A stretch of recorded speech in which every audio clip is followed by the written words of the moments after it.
All right, Craig, here we go again with the Toronto Maple Leafs back at it for another year. And the one big question for the Leafs is, how will this year be any different than years past with the playoff failures that they've had? Well, number one, you can't just have a belief that it will change. You look at a very, very good team, but it's a different team than the one that was so successful last year, Mike. I think there's every reason to believe that the Toronto Maple Leafs can have success come playoff time. But that is going to not happen until you get to the playoffs. The success that they've had over the course of the last number of regular seasons has been pretty impressive. But there's still this regular season to try to get your game honed in. Well, let's not make a mistake about it. They don't need to change that much. Remember last year, they were 4th in points, 2nd in goals. They were one of the elite teams in the NHL, so they don't want to change that much from last year for the regular season. How will it be different? Well, the obvious question is they're different in net. And last year, they were 27th in 5-on-5 save percentage.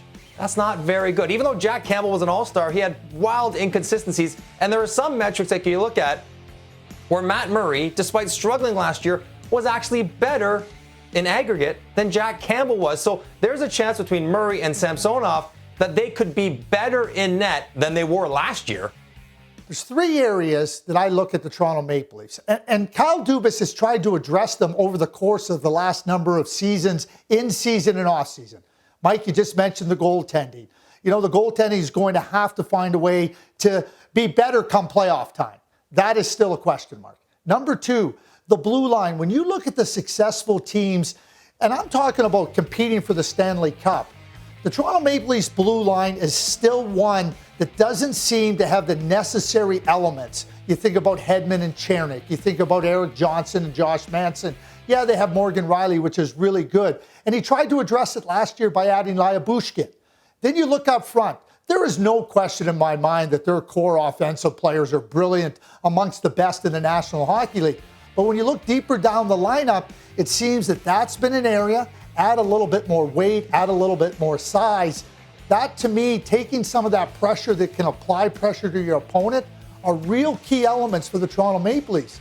And those are still 3 questions that they have to answer over the course of the regular season to have success in the playoffs.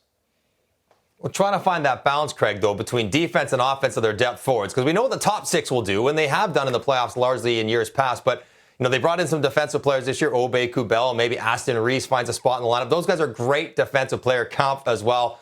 But really, those depth forwards didn't do a lot of scoring in the playoffs, which is what we're talking about. So maybe they'll try to address that. Maybe Nick Robertson helps make that happen as well. But the biggest reason for me, Craig, why I think this year could be different for Toronto, just law of averages. No team can put themselves into Game 6s and Game 7s year after year after year where they're as good or better than the team they're playing against and eventually not get it done. I don't believe this team as a group of players is fatally flawed, too much scar tissue, a bunch of losers. I don't buy any of that. They've all been good and won elsewhere in their lives. They didn't just forget how to do it in Toronto. So if they put themselves back into that spot again, I think eventually they'll get it done, and this year is another chance to prove that right.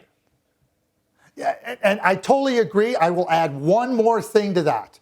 The Atlantic Division appears to not be as strong as it was last year. And you saw the Toronto Maple Leafs go head-to-head versus the Tampa Bay Lightning. You look at Florida, you look at the Tampa Bay Lightning, you look at the Boston Bruins. I don't think there's any doubt that those teams are a little bit weaker. And the Toronto Maple Leafs, we talk about the strengths of their team, coming back with the same type of group that has been very good, can take advantage of a little bit weaker Atlantic Division and advance in the playoffs. So that's Toronto in a nutshell. They got to grind through another 80-game season.